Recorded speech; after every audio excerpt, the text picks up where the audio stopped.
Fala pessoal, tudo bom? Meu nome é Rodrigo Toledo. Hoje eu vou falar da despedida do Galaxy A15 5G. Vamos nessa? Então vamos lá. Bom, vamos lá. Esse aqui então é o Galaxy A15 5G, só para mostrar aqui no detalhe, é um modelo com 4 GB e 128 de armazenamento, câmera tripla com até 50 megapixels, sendo a selfie de 13 megapixels, uma tela de 6.5 polegadas Full HD Plus, Super AMOLED com 90 Hz e uma bateria de 5.000 mAh. Carregamento rápido suportado de 25 watts e um processador octa-core. Vamos falar um pouquinho mais sobre a experiência desse aparelho aí durante aí praticamente uma semana e pouquinho, acho que deu talvez uma semana. Então, colocar a caixinha aqui do lado, vamos ligando o aparelho, e esse é um resumão, tá, gente? O que eu gostei desse aparelho? Primeiro, essa parte traseira dele, nessa cor azul, eu achei que ficou realmente bonito. Essa identidade visual da linha, praticamente toda a linha S24, S24 Plus e Ultra tem essa identidade visual, só o Ultra acaba sendo diferente porque ele tem mais câmeras aqui na parte traseira, mas é a identidade visual de toda a linha dos tops, tá? Então gostei muito de ver um aparelho mais de entrada assim. As laterais retas aqui, planas, também gostei bastante. Acho muito interessante ter a entrada para fone de ouvido com fio, muita gente ainda usa, tem fone de ouvido para fazer a ligação e para ouvir música e não quer ficar dependendo de comprar fone Bluetooth, tem os fones antigos, achei muito válido, muito interessante ter isso daqui aqui. Gostei desse detalhe do alto-falante, que ele é muito parecido com o alto-falante dos tops também, achei um capricho muito grande. E até tinha comentado no outro vídeo, eu achei especialmente bonito essa solução aqui, né, da lateral se levantar um pouquinho quando chega na área dos botões, tá? Aqui o leitor de impressão digital e o botão para ligar o aparelho, aqui botões de volume. Então, realmente achei muito interessante essa solução da Samsung. Com relação à tela, gente, eu estou num ambiente extremamente ensolarado, tá? E o que eu notei? Outros aparelhos, vamos até aqui tentar mostrar, esse é um ponto que eu já vou falar para vocês, outros aparelhos do mesmo nível, ele está pensando aqui, do mesmo nível, tá? O que acontece? Eles têm ou a tela com uma resolução inferior, até resolução HD Plus, alguma coisa assim, tem saído no mercado, e não Full HD. E aí você percebe que essas telas têm um pouco menos de brilho e tem menos definição, claro, né? Aqui eu senti que o aparelho tem uma definição bem legal, um brilho bem interessante mesmo numa área externa. Algumas pessoas reclamaram das bordas. Gente, o aparelho, veja o preço do aparelho antes de reclamar das bordas. Não tem como fazer milagre, né? Querer que o aparelho custe menos aí de R$ 1.500 e ter umas bordas que não dá para enxergar. Não existe isso, tá? Mas mesmo assim eu achei que tá bem satisfatório, porque todo o conjunto me lembra um top de linha. Então a borda um pouquinho mais espessa, principalmente aqui a borda inferior, não me atrapalhou, porque você acostuma com ela em pouquíssimo tempo, tá? Joguei games mais pesados, como esse aqui, e qual foi o resultado? O que eu senti? Eu tenho que jogar do médio para baixo, mas foi fluido, foi tranquilo. E uma coisa que eu achei interessante, esse aparelho, por conta de ter uma bateria com 5.000 mAh e ter um processador um pouco mais modesto, né, não um processador de top de linha, é aquela história. É um carro que acelera menos, mas bebe menos também. Então você acaba tendo essa vantagem, né, de um aparelho que vai consumir menos bateria. E então eu chegava no final do dia com muito mais bateria aqui do que eu chegava aqui no meu S24 Ultra, tá? Então isso eu achei muito interessante. E ainda lembrando que o mesmo tamanho de bateria, só que olha o tamanhão da tela do 24 Ultra, o processador é muito mais rápido, então você vai ter um carro que consome mais para andar mais, né?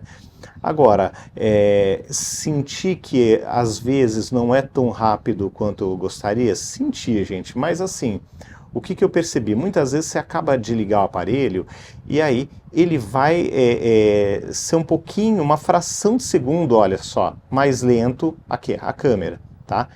Aqui eu não tinha ativado. Então ele vai ser uma fração de segundo mais lenta na primeira vez, depois parece que ele já vai ficar em segundo plano e ele vai mais tranquilo, tá?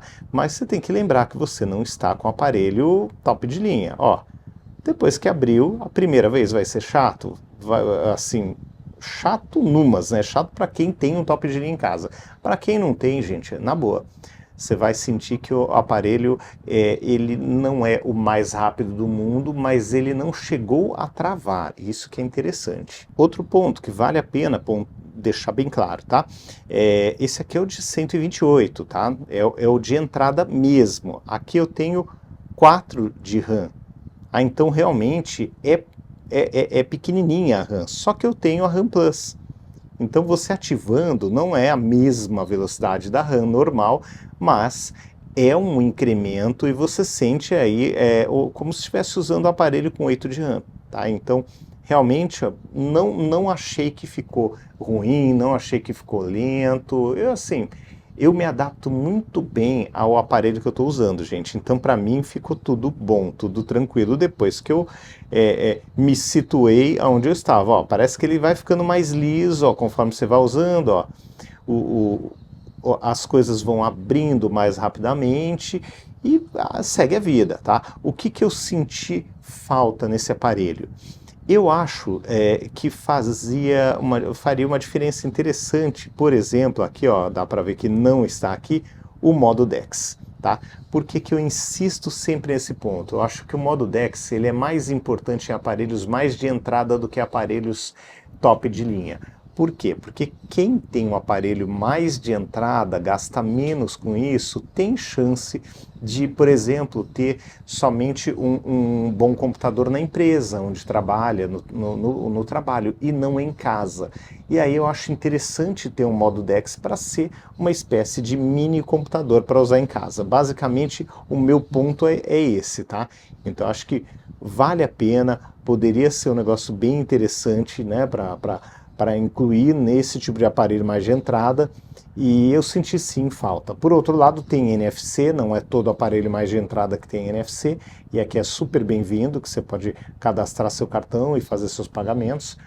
E no final das contas, né, para quem é esse aparelho? Gente, na boa, eu acho que 95% da população ficaria tranquila com um aparelho como esse, usaria super bem. Ou também tem aquela fatia, né, dos 5% que usam top de linha e que de repente poderia achar esse aparelho muito lento ou algo parecido. Essa fatia do mercado, eu acho que pode ainda assim comprar um aparelho desse para ser o aparelho do banco, para deixar como aparelho do banco dentro de casa, tá? Então eu vejo esse aparelho nas duas pontas, tanto da pessoa que tem menos dinheiro quanto da pessoa que tem muito dinheiro. Então eu vejo a possibilidade de você que está em qualquer uma dessas pontas comprar um aparelho desse tranquilamente, tá?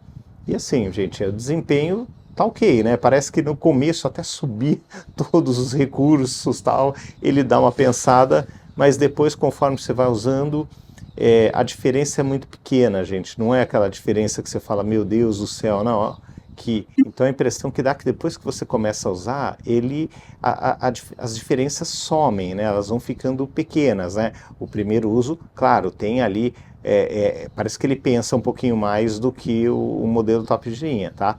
Mas depois que você começou a utilizar, parece que claro, está tudo em segundo plano ali, ele fica mais liso. E levando em consideração que as pessoas usam celulares para redes sociais, para WhatsApp, e para tirar fotos casuais e também hoje em dia para fazer pagamentos e para acessar o banco, gente, eu acho que esse celular ele atende perfeitamente qualquer público com um dinheiro bem menor do que se fosse comprar um aparelho top de linha desse aqui. Claro que é muito legal, top de linha, faz mais coisas em menos tempo, aquela história toda, mas um aparelho como esse você vai gastar uma fração do preço e vai também conseguir fazer praticamente tudo.